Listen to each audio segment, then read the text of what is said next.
Assalamualaikum warahmatullahi wabarakatuh.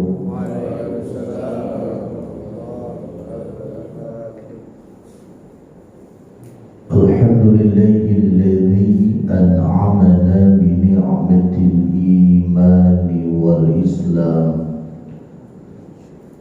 Asyhadu an la ilaha illallah wahdahu la syarika lah wa asyhadu anna Muhammadan abduhu wa rasuluh.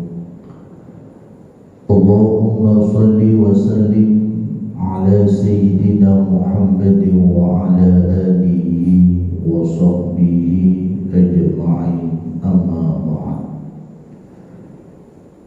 Yang sama-sama kita muliakan Bapak Ketua DKM dan sekaligus pengurus Masjid Al-Muhajirin yang senantiasa Allah muliakan, yang sama-sama dan saya muliakan para jemaah Masjid Al-Muhajirin yang tidak dapat saya sebutkan satu persatu, namun insyaallah tidak mengurangi rasa hormat dan ta'zim saya yang sama-sama Allah muliakan. Puji dan syukur mari sama-sama pada kesempatan pagi yang berbahagia ini kita panjatkan kehadirat Allah Subhanahu wa taala atas karunia dan limpahan nikmat serta kudrah iradahnya. Pada kesempatan pagi ini kita bisa bangun dari tidur kita atas izin Allah. Selepas itu kita bisa melaksanakan kewajiban kita, yakni sholat subuh berjamaah. Mudah-mudahan segala nikmat yang Allah berikan dan kita gunakan untuk beribadah kepada Allah Subhanahu wa taala, dan ibadah kita semoga Allah Subhanahu wa taala terima dan Allah balas dengan pahala yang berlipat-lipat ganda. Salawat dan salam marilah senantiasa kita senyumkan kepada Nabi Muhammad sallallahu alaihi wasallam beserta para keluarganya, para sahabatnya, tabi'in, tabi'ut tabi'in hingga kita semua. Mudah-mudahan kita semua kelak di yaumil qiyamah mendapatkan syafaat dari Nabi Muhammad sallallahu alaihi wasallam. Karena syafaat itu ada dua fa'il. Ada syafaat umum, ada syafaat khusus. Kalau syafaat umum itu semua manusia dari Nabi Adam sampai akhir zaman itu semua nanti kebahagiaan. Ketika kiamat terjadi, manusia itu dikumpulkan di padang mahsyar dan Allah biarkan manusia menderita di padang mahsyar sehingga ada yang bilang begini, ya Allah, biarin deh ke neraka, udah gak kuat di padang mahsyar ini. Akhirnya manusia meminta syafaat, datang kepada Nabi Adam. Nabi Adam tidak bisa memberikan syafaat karena Nabi Adam pernah berbuat kesalahan secara kasat mata kita, tetapi hakikatnya itu adalah menjadi takdir Allah. Lalu datang lagi kepada Nabi Nuh. Nabi Nuh pun tidak bisa memberikan syafaat. Datang lagi kepada Nabi Musa. Nabi Musa pun tidak bisa. Datang lagi kepada Nabi Isa. Nabi Isa pun tidak bisa. Karena saya malu, kata Nabi Isa, karena umat saya menganggap saya itu Tuhan. Lalu manusia itu datang kepada Nabi Muhammad sallallahu alaihi wasallam. Lalu Nabi Muhammad sallallahu alaihi wasallam bersujud kepada Allah Subhanahu wa taala dan berdoa kepada Allah agar manusia ini segera dihisab. Nah, itu disebut dengan syafa'atul uzma. Yang kita inginkan itu bukan syafaat itu. Yang kita inginkan adalah syafaatul khusus, di mana ketika kita dihisab amal perbuatan kita, datang Rasulullah sallallahu alaihi wasallam memberikan syafaat kepada kita ketika kita dihisab oleh dari segala amal perbuatan yang kita buat. Karena kita yakin betul, kalaulah amal ibadah kita ini kita tukarkan dengan surganya Allah Subhanahu wa Ta'ala, saya mau tanya, kira-kira kita berat atau enggak Pak masuk surga dengan ibadah kita? Berat enggak Pak? Berat. Karena kita tahu betul kualitas ibadah kita. Sholat kita tahu banyak cacat dan celahnya. Puasa kita, haji kita, umroh kita, sedekah kita, semuanya terdapat cacat celah di sana sini. Kalaulah ibadah yang seperti ini kita tukarkan dengan surganya Allah Subhanahu wa Ta'ala, rasa-rasanya berat kita masuk ke dalam surganya Allah Subhanahu wa Ta'ala. Lalu apa yang kita andalkan? Yaitu tetap kita istiqomah di dalam beribadah kepada Allah sampai nanti akhir hayat kita, dan kita berharap nanti di yaumil kiamah ketika kita dihisab amal perbuatan kita, pada kesempatan itu kita kepengen mendapatkan syafaat dari Nabi Muhammad sallallahu alaihi wasallam. Karena barang siapa orang yang sedang dihisab lalu mendapatkan syafaat dari Nabi Muhammad sallallahu alaihi wasallam, maka dipastikan orang tersebut selamat dan dimasukkan ke dalam surganya Allah Subhanahu wa Ta'ala. Mudah-mudahan kita semua ditakdirkan seperti itu. Amin ya Allah ya Rabbal Alamin. Para jamaah yang dirahmati Allah Subhanahu wa Ta'ala, bersyukur merupakan kewajiban kita sebagai orang yang beriman kepada Allah Subhanahu wa Ta'ala. Karena kita hidup di alam dunia ini semuanya memakai nikmat dan karunia dari Allah Subhanahu wa Ta'ala. Tangan kita ini bisa bergerak, kaki kita ini bisa melangkah, anggota tubuh ini bisa berfungsi, semuanya atas karunia dan nikmat yang Allah berikan. Maka nikmat yang begitu banyak yang Allah berikan kepada kita, sehingga kita pun tidak bisa menghitung-hitung nikmat yang Allah berikan, sebagaimana Allah firmankan di dalam Al-Quran, wa in ta'uddu nikmatallah la tuhsuha. Jika kamu menghitung-hitung nikmat yang aku berikan, niscaya kamu semua tidak akan mampu menghitungnya. Kita hitung banyak nikmat yang Allah berikan, niscaya kita tidak akan mampu. Dimulai Allah menciptakan kita, lalu Allah memberikan kita nikmat panjang umur, Allah memberikan kita sehat walafiat, memberikan kita rizki, memberikan kita sinar matahari yang tidak pernah kita bayar setiap bulannya, memberikan nikmat udara yang tidak pernah kita bayar setiap bulannya, memberikan nikmat air, memberikan nikmat keluarga, memberikan nikmat-nikmat yang lainnya. Maka nikmat yang besar ini tidak akan mampu kita hitung. Oleh karena itu, nikmat yang begitu banyak yang Allah berikan kepada kita, maka wajib kita syukuri kepada Allah Subhanahu wa Ta'ala. Dan ketika kita bersyukur atas nikmat yang Allah berikan, di situ ada kebaikan untuk kita. Apa kebaikannya Pak? Ditambah-tambah nikmatnya oleh Allah Subhanahu wa Ta'ala. Hal ini sebagaimana Allah Subhanahu wa Ta'ala firmankan di dalam Al-Quran surat Ibrahim ayat 7, la in syakartum la azidannakum wa la in kafartum inna azabi lasyadid. Jikalau kamu bersyukur atas nikmat yang aku berikan, niscaya aku akan menambah-nambah nikmat tersebut. Tetapi sebaliknya firman Allah, jikalau kamu kufur, tidak mau bersyukur atas nikmat yang aku berikan, sesungguhnya siksaku amat pedih. Lalu sekarang pertanyaannya Pak untuk kita adalah, apa takrif pengertian dari syukur. Yang kedua, bagaimana agar kita mampu selalu bersyukur atas nikmat yang Allah berikan. Yang ketiga, apa tanda-tanda orang yang bersyukur kepada Allah. Mudah-mudahan 3 poin ini menjadi oleh-oleh kita dalam kajian subuh pada kesempatan pagi ini, dan senantiasa kita bisa menjalankan nantinya dalam kehidupan sehari-hari kita. Yang pertama, apa ta'rif atau definisi pengertian dari syukur. Menurut ulama, syukur itu terbagi pengertiannya menjadi 2.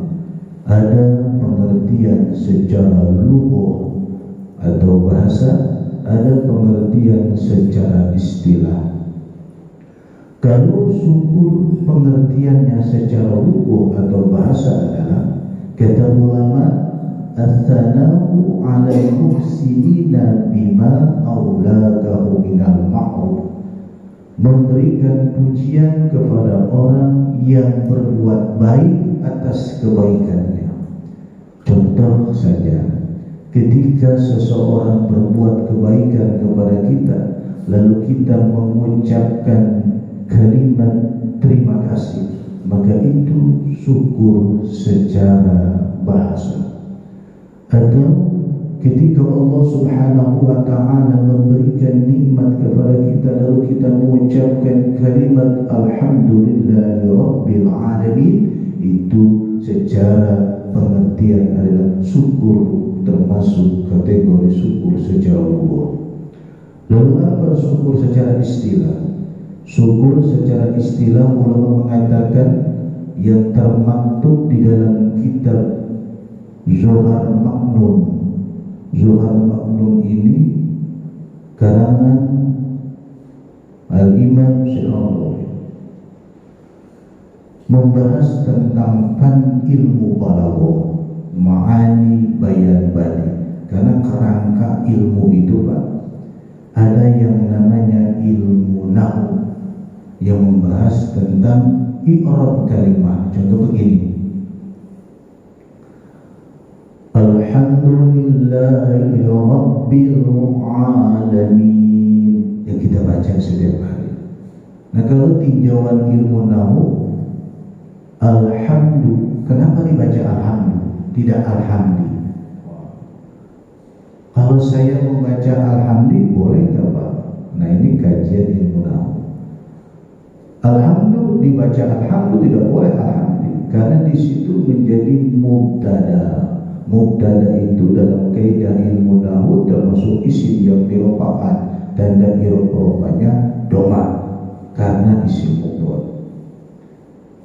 Lillahi, kenapa dibaca lillahi? Kalau saya membaca lillahi, boleh enggak? Enggak boleh. Lillahi dibaca lillahi karena ada hujjah, hujjahnya lam. Hujjah ada berapa? Dalam kaidah ilmu nahwu, kitab Jurmiyah ada 9 bin wa ila wa an wa ala wa fi wa qala. Harus dibaca lillahi karena ada hujjah. Di mana-mana ada hujjah, pasti kesana pun menjarkan lillahi. Tanda irob jarnya adalah kasroh karena isim mufrad. Tanda irob opan atau jar dan 3 kasroh, ya fathah. Robbi, kenapa dibaca Robbi? Kalau saya baca Robbu, boleh enggak? Oh, enggak boleh. Harus Robbi karena menjadi sifat naat dari lafaz lillahi. Naat bagaimana man'ut alihnya? Man'ut alihnya dalam keadaan jar, maka Robbi pun dijarkan. Tanda irob jarnya kasroh karena isim mufrad. Robin, saya pengen Robin aja, Pak. Gak mau, biar Robin aja. Tapi saya pengen Robin. Oh, gak boleh. Karena Robin di situ didofahkan kepada lafaz al-alamina. Robin mudo, al-alamina mudo pun ilaih. Mudo ilaih dijarkan tanda irob jarnya iya karena jamak mudzakkar salim.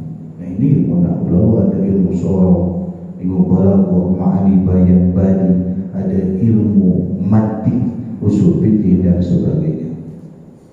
Saya kemarin di MUI, Pak, Kota Bekasi sebagai penguji PKU kader ulama. Banyak dari pesantren modern, bahasa Arabnya luar biasa, baca Qurannya biasa, luar biasa. Tetapi ketika saya sodorkan baca kitab kuningnya, kitab gundulnya, mereka gak bisa. Kenapa? Karena sudah jarang ilmu ini diajarkan di pesantren-pesantren. Padahal seseorang yang menjadi ustadz atau ulama itu wajib bisa membaca kitab kuning. Kalau dia tidak bisa membaca kitab kuning, tidak mengetahui ilmu nahwu dan sorof, maka dia tidak akan bisa menggali makna Al-Quran dan hadis, sehingga dia tidak bisa menerangkan dengan sesungguhnya hakikat akan makna Al-Quran dan hadis. Seperti begini Pak, nahwu sorof itu, kalau kita mau bongkar mobil butuh apa Pak? Pak, kalau kita mau bongkar mobil butuh apa? Kunci, kunci Inggris, kunci P, kunci pas, kunci ring dan sebagainya. Kalau kita membongkar mobil tanpa kita memakai kunci-kunci, kira-kira bisa tidak Pak? Nggak bisa. Sama ketika seseorang akan menerangkan makna Al-Quran dan hadis tanpa dengan kaidah ilmu nahwu, sorof, balaghah, ma'ani, bayan, badi dan ilmu mantik, maka dia tidak akan mampu membongkar makna-makna tersebut. Maka syukur secara istilah, kembali lagi di dalam kitab Zuhar Maknun dijelaskan, suraful amdi jami'a ma an'amallahu alaihi ila ma khuliqu li ajli, yakni mempergunakannya seorang hamba atas semua nikmat yang Allah berikan untuk berbuat sesuatu yang mana nikmat itu diciptakan. Seperti kita diberikan oleh Allah nikmat anggota tubuh ini, nikmat sehat ini, nikmat panjang umur ini untuk beribadah kepada Allah Subhanahu wa ta'ala. Para jamaah yang dirahmati Allah Subhanahu wa ta'ala, yang kedua, bagaimana agar kita selalu mampu bersyukur atas nikmat yang Allah berikan kepada kita. Agar kita selalu mampu bersyukur atas nikmat yang Allah berikan kepada kita adalah kita harus mampu bersyukur, berterima kasih dulu kepada sesama manusia, baru kita bisa bersyukur kepada Allah Subhanahu wa ta'ala. Jamaah Masjid Al-Muhajirin tidak akan bisa bersyukur kepada Allah di dalam rangka beribadah di masjid ini kalau belum bisa berterima kasih kepada ketua DKM dan juga pengurus Masjid Al-Muhajirin. Ini masjid karpetnya begini amat, ini ada kotoran, ini ada sarang laba-laba, ini kamarnya begini, ini begini, tanpa ikut aktif di dalam mengurus masjid. Banyak jamaah begitu, tapi insya Allah kalau di sini mah gak ada apa ya, banyak. Kalau ada kotoran gak usah bilang ke pengurus, udah aja ambil kain lap, kita lap sendiri. Kalau ada keran yang memang belum tertutup, sudah jangan ribut, langsung saja kita matikan. Nah, ini salah satu tanda kita berterima kasih kepada DKM. Ya. Contoh lagi, orang tidak akan bisa mampu bersyukur kepada Allah kalau dia tidak bisa berterima kasih kepada sama manusia. Tadi disampaikan oleh Bapak Pengurus DKM bahwa sebentar lagi akan melaksanakan Hari Raya Idul Adha Arafat, ya, sekaligus untuk penerimaan dan juga penyaluran hewan kurban. Ketika berada di Hari Raya Idul Adha, lalu panitia menyelenggarakan pemotongan hewan kurban dari mulai penerimaan, pemeliharaan, pemotongan, pencacahan, pembagian. Setelah itu dibagikan kepada para jamaah oleh panitia kurban Masjid Al-Muhajirin. Lalu setelah dibagikan kepada orang-orang yang berhak, orang yang menerimanya itu bilang begini, motong mah sapi 20 kambing, 50 kebagian dengan segini. Nah, orang seperti ini tidak akan bisa bersyukur kepada Allah karena dia tidak bisa berterima kasih kepada sesama manusia. Bukannya bersyukur, motong enggak, melihara enggak, mencari hewan kurban enggak, ikut mencaca enggak, ikut membagikan enggak, cuma menerima saja. Itu pun sudah dikasih di rumah masing-masing. Bukannya berterima kasih, malah bilang tadi apa? Motong banyak kambing sama sapi di Masjid Al-Muhajirin, tapi dapatnya cuma segini. Orang tersebut tidak akan bisa bersyukur kepada Allah Subhanahu wa taala.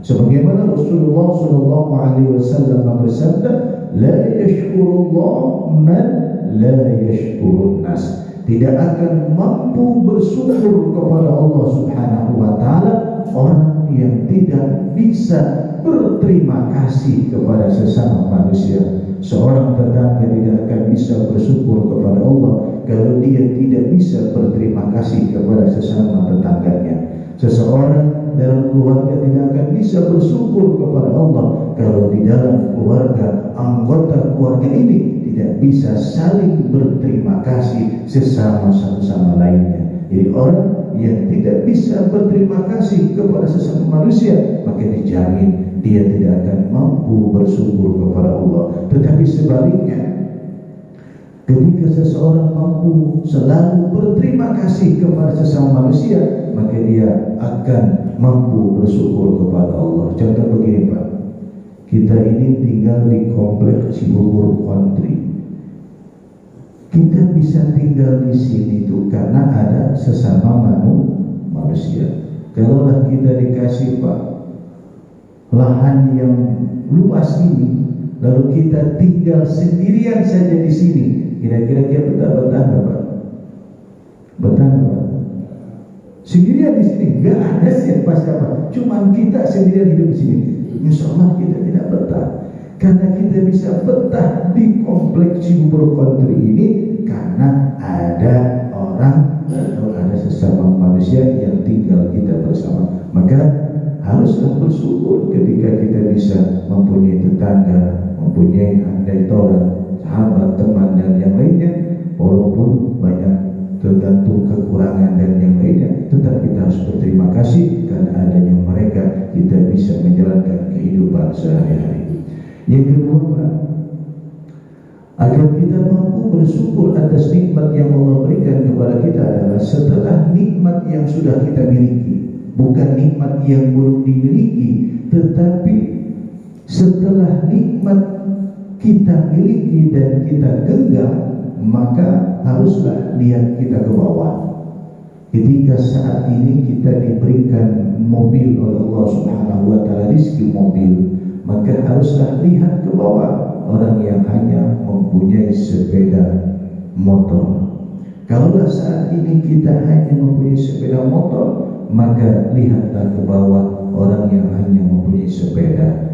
Saat ini kita hanya mempunyai sepeda, maka lihatlah ke bawah orang yang hanya berjalan kaki kemana-mana. Saat ini kita hanya mampu bisa berjalan kaki, lihatlah ke bawah orang-orang yang diberikan ujian oleh Allah Subhanahu wa taala berupa penyakit sehingga tidak mampu berjalan kemana-mana. Saat ini kita diberikan ujian oleh Allah suatu penyakit sehingga kita tidak bisa kemana-mana, maka lihatlah ke bawah orang yang sudah dipanggil oleh Allah Subhanahu wa taala. Kalau demikian terjadi, maka insya Allah kita akan mampu bersyukur kepada Allah Subhanahu wa taala. Tetapi sebaliknya, ketika urusan ibadah, kita lihatnya ke atas. Ketika seseorang mampu menjalankan sholat subuh secara berjamaah, rutinitas istiqomah, maka kita harus melihat beliau dan mencontoh agar kita mampu juga menjalankan sholat subuh secara berjamaah dan juga kontinu dan istiqomah. Jadi agar kita mampu bersyukur atas nikmat yang Allah berikan. Ketika rizki yang sudah kita genggam ini haruslah melihat ke bawah, tetapi ketika urusan akhirat, urusan amaliyah untuk akhirat, maka haruslah kita melihatnya ke atas, mencontohnya ke atas, agar kita juga ikut rajin di dalam melaksanakan amaliyah ibadah kepada Allah Subhanahu wa ta'ala. Bapak, para jamaah yang dirahmati Allah Subhanahu wa ta'ala, yang ketiga, apa tanda-tanda orang yang bersyukur kepada Allah Subhanahu wa ta'ala? Tanda-tanda orang yang bersyukur kepada Allah Subhanahu wa ta'ala adalah dia memuji Allah Subhanahu wa ta'ala ketika Allah memberikan kenikmatan kepadanya. Diberikan nikmat makan, selepas itu memuji Allah Subhanahu wa ta'ala dengan mengucapkan alhamdulillahilladzi at'amana wa saqana wa ja'alana minal muslimin. Begitupun ketika diberikan nikmat minum, dia memuji Allah Subhanahu wa ta'ala, karena hakikat nikmat makan dan minum ini adalah nikmat yang sangat luar biasa setelah nikmat iman dan Islam. Karena orang kalau masih bisa makan dan minum, walaupun tidak mempunyai alfat, kira-kira masih bisa hidup gak Pak? Masih ya? Tapi sebaliknya, orang walaupun punya alfat, punya Lexus, tapi gak bisa makan dan minum, kira-kira bisa hidup gak Pak? Enggak. Jadi nikmat makan dan minum ini jangan dianggap sepele. Ini nikmat luar biasa yang Allah berikan. Karena dengan kita bisa makan dan minum ini, kita bisa menjalankan ibadah kepada Allah, bisa sholat, bisa membaca Al-Quran, bisa zikir, bisa membaca sholawat, dan juga bisa melaksanakan ibadah-ibadah yang lainnya. Tetapi terkadang manusia memandang nikmat makan dan minum ini nikmat yang kecil, sehingga tidak akan bisa mampu bersyukur kepada Allah Subhanahu wa ta'ala. Padahal saya katakan tadi, nikmat makan dan minum ini adalah nikmat yang luar biasa, sehingga dengan begitu kita bisa kuat dan melaksanakan apa yang Allah perintahkan. Jadi tanda-tanda orang yang bersyukur kepada Allah, ketika diberikan nikmat oleh Allah, memuji Allah Subhanahu wa ta'ala. Ketika diberikan nikmat tidur, memuji Allah Subhanahu wa ta'ala setelah Allah bangunkan dari tidur. Saya mau tanya Pak, kira-kira nikmat tidur ini nikmat besar atau tidak Pak? Besar. Karena banyak orang yang tidak bisa tidur di malam hari. Banyak. Saya punya jamaah Pak di Citragen. Beliau kontraktor di Citragen. Ya. Tapi dalam kehidupannya cerita sama saya dalam kehidupan dunia alhamdulillah Ustaz, tapi satu nikmat yang Allah sudah cabut dari saya nggak bisa tidur. Kalau tidur itu adzan subuh baru saya bisa tidur. Setiap hari seperti itu. Saya sudah ke Singapura, saya sudah berobat kemana-mana, tapi penyakit saya ini, sindrom saya ini belum sembuh, tidak bisa tidur. Maka nikmat tidur ini luar biasa, nikmat besar. Maka setelah kita dibangunkan oleh Allah Subhanahu wa ta'ala dari tidur, maka kita memuji Allah Subhanahu wa ta'ala sebagai tanda syukur kita dengan kita mengucapkan apa? Alhamdulillahilladzi ahyana ba'dama amatana wa ilayhi nusyur. Lalu yang kedua, tanda-tanda orang yang bersyukur kepada Allah Subhanahu wa ta'ala adalah dia mempergunakan nikmat yang Allah berikan ini untuk beribadah kepada Allah Subhanahu wa ta'ala. Diberikan nikmat panjang umur, diberikan nikmat sehat, diberikan nikmat rezeki, diberikan nikmat keluarga, diberikan nikmat kita keturunan, diberikan nikmat pekerjaan, diberikan nikmat sinar matahari, diberikan nikmat udara, diberikan nikmat air, diberikan nikmat tempat tinggal, semuanya dipakai untuk mengabdi kepada Allah, menghamba kepada Allah, dan beribadah kepada Allah Subhanahu wa ta'ala. Salah satunya adalah yang kita laksanakan pada kesempatan subuh ini, menjalankan ibadah kepada Allah. Ini sebagai tanda syukur kita kepada Allah Subhanahu wa ta'ala. Bukan sebaliknya, nikmat yang Allah berikan ini dipakai untuk bermaksiat kepada Allah Subhanahu wa ta'ala. Karena begini Pak teorinya, ketika Allah Subhanahu wa ta'ala memberikan nikmat besar kepada kita, lalu nikmat itu kita pakai untuk bermaksiat kepada Allah Subhanahu wa ta'ala, sama saja seperti begini. Bapak memberikan kepada saya sebuah OPR. Kalau OPR ini dipakainya di kaki atau di kepala Pak? Benar, di kepala Pak. Soalnya ini belum sarapan Pak ya. Di kepala Pak ya. Kalau kopiah pemberian Bapak ini saya pakai di kaki, kira-kira Bapak marah nggak? Pasti marah, pasti kecewa, pasti kesal, karena pemberian yang diberikan oleh Bapak tidak sesuai apa yang dikehendakinya.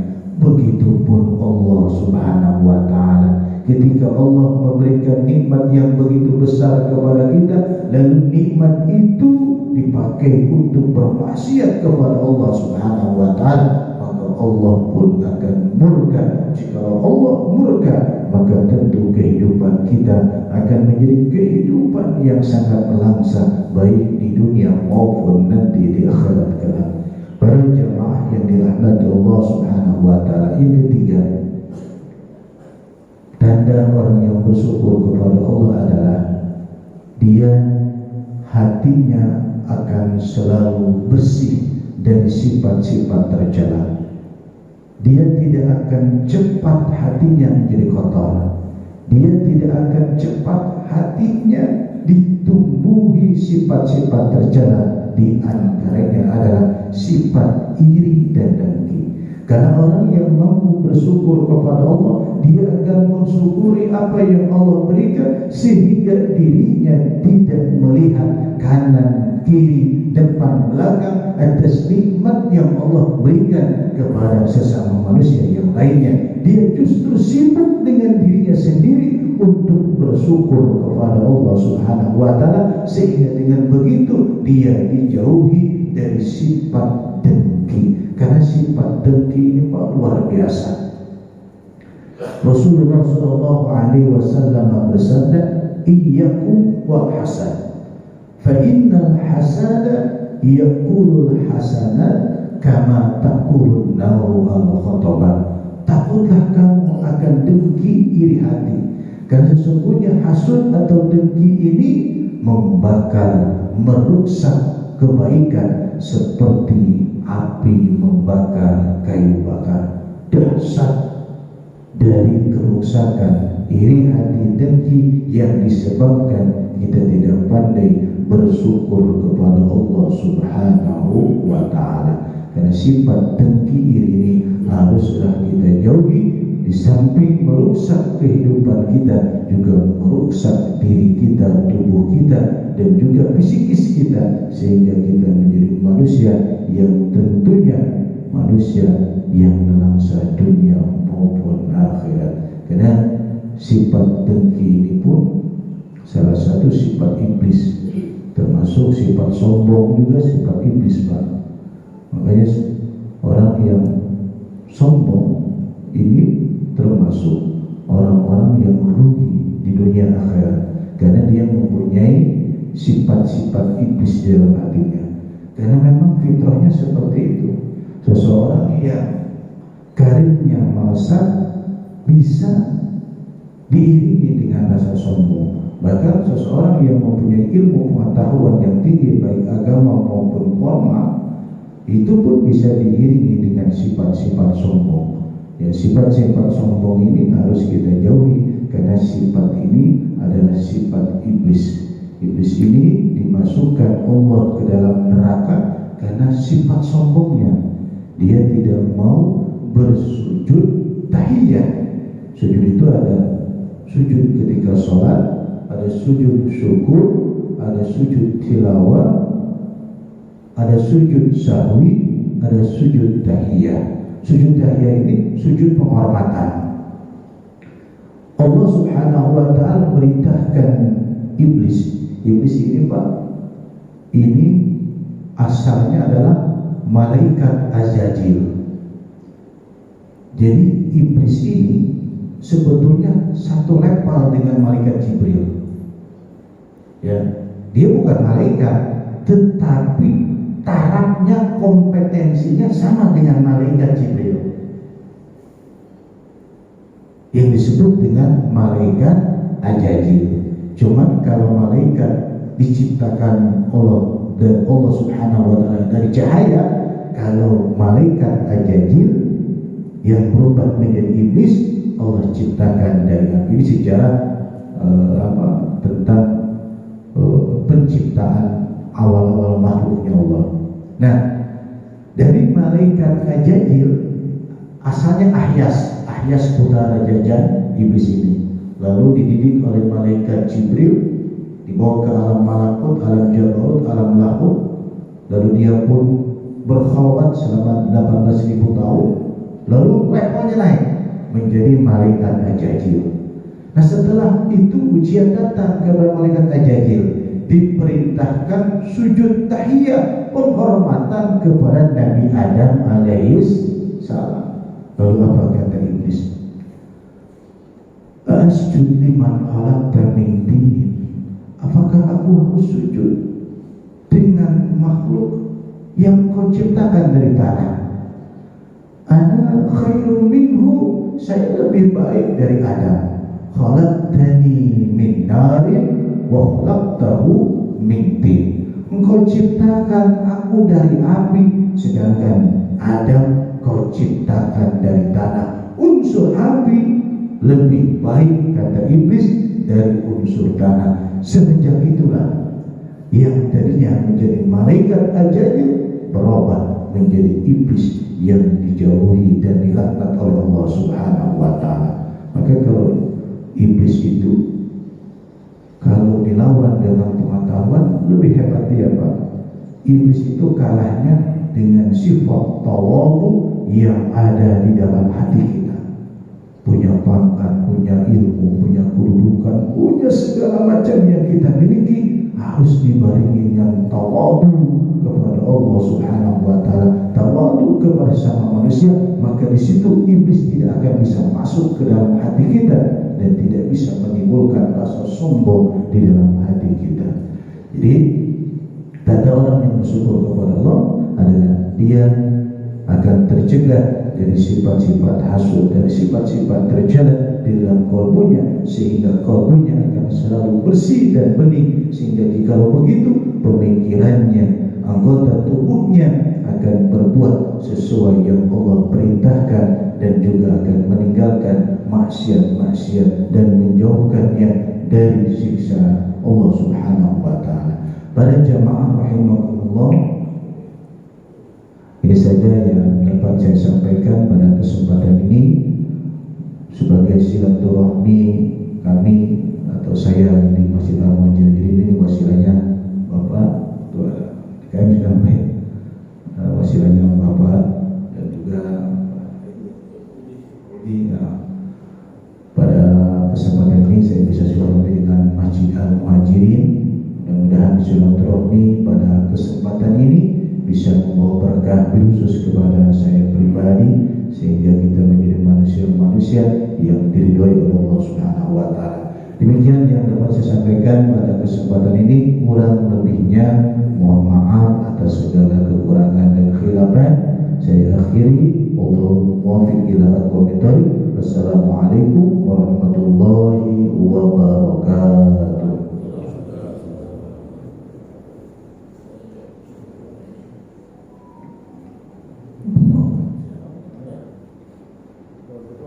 Waalaikumsalam.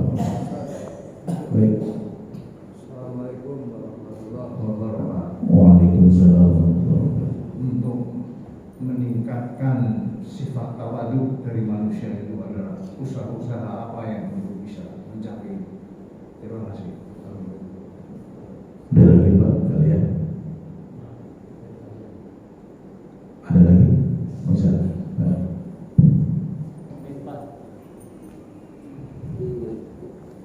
Dijelaskan aja soalnya ini belum bisa dijelaskan.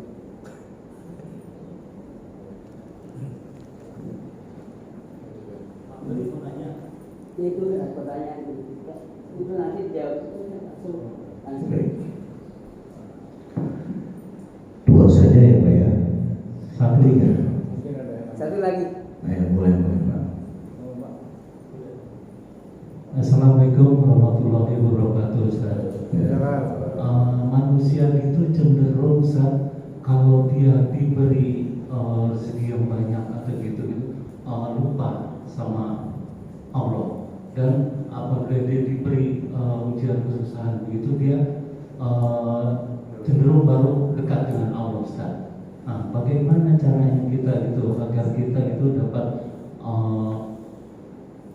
bersyukur saat nikmat bertabur dan sabar saat ujian melanda kita.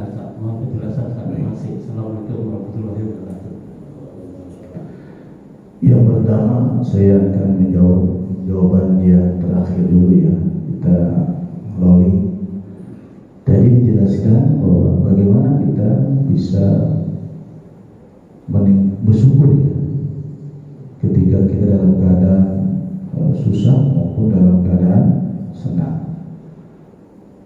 Teorinya begini, syukur nikmat dan musibah itu pada hakikatnya bisa mendorong kita masuk ke dalam surganya Allah dan bisa mendorong kita masuk ke dalam nerakanya Allah, tergantung bagaimana kita menjalankannya.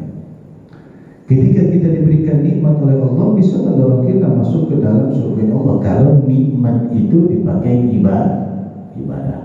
Begitupun kalau nikmat ini dipakai untuk maksiat, maka nikmat ini bisa mendorong ke dalam nerakanya Allah.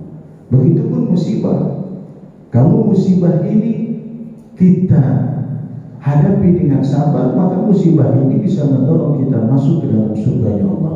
Tetapi sebaliknya, jika musibah ini disikapi dengan tidak sabar, musibah ini bisa mendorong kita masuk ke dalam nerakanya Allah Subhanahu wa Ta'ala. Itu konsepnya. Lalu pertanyaan yang Bapak tadi sampaikan, bagaimana agar kita selalu bisa bertawadhu baik kepada Allah Subhanahu wa Ta'ala maupun kepada sesama manusia. Yang pertama, agar kita selalu bisa bertawadhu harus ada kajian khusus Pak. Harus ada kajian khusus. Di dalam kaidah ilmu pesantren kurikulumnya itu maka ada pertama tauhid. Tauhid itu aqaid yang 50 di dalam ahli sunnah wal jamaah. Tapi kalau Syiah itu tidak mengenal namanya aqaid. Kalau kita ahli sunnah wal jamaah, aqaid itu ada 50. Sifat wajib bagi Allah 20, wujud, kitab, maqam, khulafatul hawadisi, yamu min nafsihi, qudrah, iradah, ilmun, hayat, sama, basar, kalam, qadirat, mutakan. Itu sifat wajib bagi Allah. Ada sifat mustahilnya 20, sifat jaiznya 1, sifat wajib bagi Rasul 4, sifat mustahil bagi Rasul 4, sifat jaiz 1. Semuanya ada 50. Wajib kita kuasai sebagai orang yang kalam. Lalu ada lagi ilmu fikih bayar. Lalu terakhir ada ilmu tasawuf. Ini ilmu tingkat terakhir. Karena seseorang jikalau dia belajar ilmu tanpa diakhiri dengan tasawuf, dia akan sombong. Dipastikan dia akan sombong. Maka ilmu tasawuf itu sebagai ilmu penutup dari ilmu-ilmu yang dipelajari. Di pesantren ini ada kajian-kajian ilmu tasawuf. Di antaranya kitabnya Bidayatul Hidayah karangan Imam Al-Ghazali, kitab Minhajul Abidin, kitab Ihya Ulumuddin yang membahas tentang tasawuf. Jadi agar kita selalu bisa tawadhu kepada Allah, tawadhu kepada sama, maka yang pertama yang harus kita laksanakan adalah yakni hadir dalam kajian-kajian tasawuf yang membahas tentang batiniah, dan yang menerangkan pun harus orang yang mengerti batiniah. Kalau dalam kaidah tasawuf disebut dengan mursyid, karena hati itu bisa tercapai dengan hati. Orang biarpun ngomongnya banyak, kalau hatinya dia tidak husul kepada Allah, maka ucapannya tidak akan sampai kepada hati seseorang atau jamaah. Maka yang pertama Pak, tetap kajian tasawuf. Lalu yang kedua, setelah kita mengkaji tentang kajian tasawuf, bagaimana itu tentang tawadhu, bagaimana itu tentang ujub, takabur dan yang lainnya, maka yang kedua adalah yakni merasa diri ini lebih hina ketimbang orang lain. Al-Imam Syekh Abdul Qadir Jailani dalam kitab Nasrul Ibad menjelaskan begini, saya tidak pakai Arabnya. Agar kita bisa tawadhu adalah jikalau kita melihat orang yang lebih tua, pastikan dia lebih mulia ketimbang kita. Karena apa? Karena dia umurnya lebih tua dari kita, maka otomatis ibadahnya lebih banyak ketimbang kita. Maka pastikan orang yang lebih tua itu lebih mulia ketimbang kita. Ketika kita melihat anak kecil, pastikan anak kecil itu lebih mulia ketimbang kita, karena dia belum mempunyai dosa di hadapan Allah, belum mempunyai buku catatan, belum mempunyai amalan yang dinilai oleh Allah Subhanahu wa Ta'ala, baik amalan buruk atau amalan yang lainnya. Maka dipastikan anak kecil ini lebih mulia ketimbang kita. Maka ketika ada anak kecil di masjid, biarkan Pak asal terkontrol, karena dia itu lebih mulia ketimbang kita. Kita ini banyak dosa secara zahir maupun secara batin, sedangkan anak-anak kecil itu belum berdosa. Pastikan dia lebih mulia ketimbang kita. Ketika kita melihat orang alim, pastikan orang alim itu lebih mulia ketimbang kita, karena Allah Subhanahu wa Ta'ala telah memberikan ilmu pengetahuan kepadanya yang tidak diberikan kepada kita, maka otomatis dia lebih mulia ketimbang kita. Jikalau kita melihat orang yang bodoh, pastikan orang yang bodoh itu lebih mulia ketimbang kita, karena dia berbuat maksiat dan berbuat salah itu karena kebodohannya. Bandingkan dengan kita, ketika berbuat maksiat kepada Allah, kita tahu halal haram, kita tahu tentang mana yang benar dan salah, tetapi masih saja kita berbuat maksiat kepada Allah. Sedangkan orang bodoh berbuat maksiat memang karena kebodohannya, berarti orang bodoh itu lebih mulia ketimbang kita. Jika kita melihat orang kafir, mungkin dia itu lebih mulia ketimbang kita. Bisa saja akhir kehidupannya yang tadinya kafir, tidak beriman kepada Allah, tetapi Allah berkehendak lain, matinya dalam keadaan husnul khotimah. Bisa saja yang tadinya beriman kepada Allah, akhir kehidupannya su'ul khotimah. Karena akhir kehidupan manusia itu ada 4 tahap. Ada manusia yang awalnya beribadah terus, tua beribadah, muda beribadah, tua beribadah, sampai akhir matinya beribadah. Ini orang yang husnul khotimah. Ada orang yang tadinya ibadah, beriman kepada Allah, akhir kehidupannya su'ul khotimah. Ini yang disebutkan dalam satu keterangan barasiso. Kalau Bapak buka Google, lihat, klik barasiso. Barasiso ini seorang ulama. Jangankan barasiso, muridnya saja bisa terbang dan berjalan di atas air bagaimana gurunya. Tetapi akhir kehidupannya apa? Dia su'ul khotimah, tidak beriman kepada Allah Subhanahu wa Ta'ala. Tapi yang begini jarang Pak ya. Awas, jangan takut, ini jarang terjadi. Ada orang yang tadinya tidak beriman kepada Allah, akhir kehidupannya dia beriman kepada Allah. Ini yang dikisahkan di dalam Al-Quran, yakni tukang sihirnya Fir'aun. Ketika Fir'aun Nabi Musa alaihissalam itu ada pertarungan antara Nabi Musa dan tukang sihir.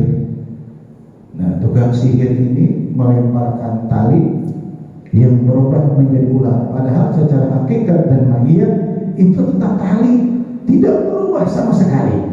Hanya pandangan kita itu seperti ular, padahal secara hakikat tidak berubah sama sekali. Tetapi ketika Nabi Musa alaihissalam melemparkan tongkatnya, berubah menjadi ular, secara hakikat dan mahiyat betul-betul tongkat itu berubah menjadi ular. Maka tukang sihir Firaun ini melihat ini bukan kejadian biasa, ini pasti mujizat, karena memang betul secara keilmuan tukang sihir ini tongkat betul-betul berubah menjadi ular. Akhirnya mereka beriman kepada Allah, beriman kepada Nabi Musa, walaupun diancam oleh Firaun akan dibunuh, tetap beriman kepada Allah. Saya mau tanya, tadinya tukang sihir Firaun beriman tidak? Tidak, tapi akhir kehidupannya dia beriman kepada Allah. Yang keempat, ada orang yang tadinya memang kufur, awal kufur, muda kufur, tua kufur, terus kafir, akhir kehidupan pun tetap kafir. Ini yang kita takutkan. Naudzubillah, naudzubillah. Jadi ketika melihat seseorang, pastikan dia itu lebih mulia ketimbang kita, maka di situ ada selalu sifat tawadhu ada di dalam hati kita. Begitu Pak ya, mudah-mudahan yang disampaikan ada manfaatnya. Yang kedua tentang riya Pak ya. Ini pembahasan tingkat tinggi, riya, ujub, kibir. Nanti kalau Bapak mau perdalam, saya ada kajian di Pondok Pesantren Antum di guru saya. Beliau seorang mursyid dan kajiannya kitab hikam Pak. Hikam itu kitab yang mudah kita terangkan, sulit dipraktekkan. Nah, beliau mengkaji tentang tasawuf. Saya coba dengan riya. Riya itu ada riya khafi, ya, ada riya yang samar, ada riya yang betul-betul ya. Riya ini bisa merusak. Riya ini definisinya ingin selalu dipuji oleh orang lain. Di riya itu kepengen seluruh kegiatannya, baik ibadah ataupun yang lainnya, ini selalu ingin dipuji oleh orang lain. Sholat di rumah mah biasa-biasa saja, Allahu Akbar, sujudnya juga biasa. Tapi ketika datang ke Masjid Al-Muhajirin, berubah. Allahu Akbar, sujudnya lama.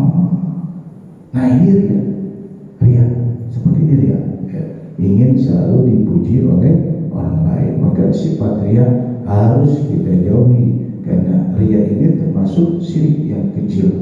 Syirik kecil. Kalau syirik yang besar itu adalah menyekutukan Allah Subhanahu wa ta'ala. Maka sifat-sifat riya harus kita jauhi. Yang kedua tentang ujub, ya, ujub, kibir, takabur, sombong. Nah ini harus kita jauhi. Jadi merasa diri ini lebih mulia ketimbang orang lain, lebih hebat kepada orang lain. Ya, maka orang yang takabur itu akan jatuh Pak. Karena takabur itu adanya di atas. Kalau di atas kemana lagi Pak? Kalau sudah di atas pasti ke bawah. Orang yang sombong, takabur itu pasti jatuh. Karena orang takabur itu di atas. Kalau di atas pasti ke bawah. Sebaliknya, kalau orang tawadhu itu adanya di bawah. Kalau di bawah pasti ke atas. Ya. Jadi hal-hal yang menjadi penyakit hati harus kita jauhkan, termasuk ananiah dan sebagainya. Ya, ini sedikit saja yang sampaikan tentang sifat hati. Nanti ada kajian lagi Pak ya tentang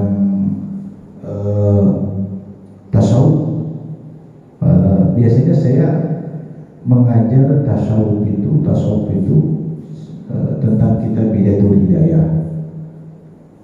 Di antara kajian dalam tasawuf Bidayatul Hidayah begini, sholat itu kan harus khusyuk, wudu dan tawadhu. Lalu bagaimana agar sholat kita khusyuk? Nah, dalam tasawuf itu ada terapinya, Pak. Ada terapinya. Dimulai dari kita berwudu, lalu kita menghadap kiblat dan rangkaian fikih yang kita sudah laksanakan. Lalu setelah itu mengeluarkan seluruh persoalan duniawi kita ketika kita sholat, dan mengeluarkan seluruh hawa nafsu kita ketika kita sholat, membersihkan jiwa kita ketika sholat. Lalu sholat sesuai dengan kaidah-kaidah ilmu fikih. Tetapi pertanyaannya, jikalau di dalam sholat ini anggota tubuh kita ini bisa tenang, jadi ketika sholat ini gerasa gerusuk, pikiran kemana-mana, anggota tubuh tidak bisa bergerak, bisa tenang. Maka kata Al-Imam Al-Ghazali, kalau sholatmu seperti itu, pastikan olehmu di belakangmu ada orang yang sedang melihat sholatmu. Jadi kalau sholat kita tidak khusyuk, belum khusyuk, anggota tubuh kita belum tertib di dalam sholat, maka rasakan di belakang kita ada seseorang manusia yang kita hormati dan kita segani sedang melihat sholat kita.